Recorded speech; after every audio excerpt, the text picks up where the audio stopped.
இன்னைக்கு நமக்கு பச்சை மஞ்சள்லேருந்து எப்படி மஞ்சள் தூள் தயார் பண்ணுறதுன்னு பார்க்கலாம். அதுக்கு நான் இப்போ 2 கிலோ பச்சை மஞ்சள் வாங்கி வச்சுருக்கிறேன். இதை நான் க்ளீன் பண்ணி எடுத்தாச்சு. இதில் இப்போ ஒரு 3/4 கிளாஸ் போல் நான் தண்ணி விடுறேன். இப்போ இது நமக்கு ஒரு 15லேருந்து 20 மினிட்ஸ் வரை இதை வேக வச்சு எடுக்கலாம்.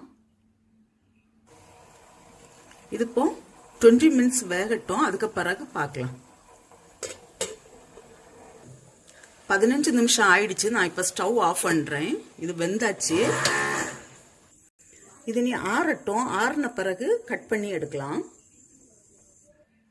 நான் இப்போ இந்த கேரட் எல்லாம் துருவுறதுல தான் இந்த சிப்ஸுக்குன்னு நம்ம இருக்கிற இது இருக்குல்ல, இதில் தான் வச்சு நான் பண்ணுறேன். இது ஈஸியாக இருக்குது.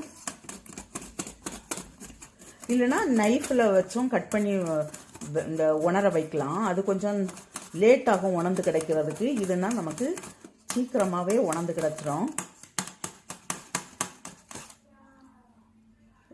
ரொம்ப தின்னாக இருக்குது. இதே போல் எல்லாம் கட் பண்ணிட்டு பார்க்கலாம்.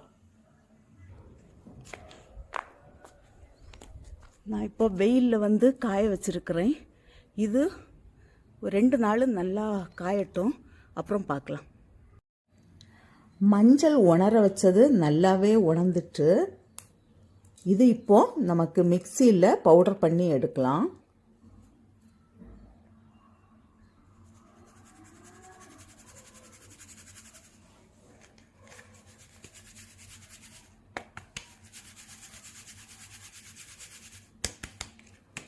இதே போல் அரிப்பில் அரிச்செடுக்கலாம்.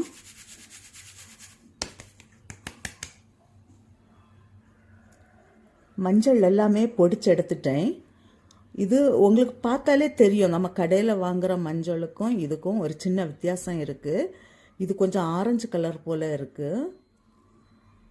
நீங்களும் இது போல் பச்சை மஞ்சள் கிடைக்கும்போது செய்து பாருங்கள். செய்து பார்த்து உங்களுடைய கருத்துக்களை தெரிவிங்க. உங்களுக்கு இந்த சமையல் பிடிச்சிருக்குன்னா சப்ஸ்கிரைப் பண்ணுங்கள். உங்களுடைய ஃப்ரெண்ட்ஸுக்கெல்லாம் ஷேர் பண்ணுங்கள்.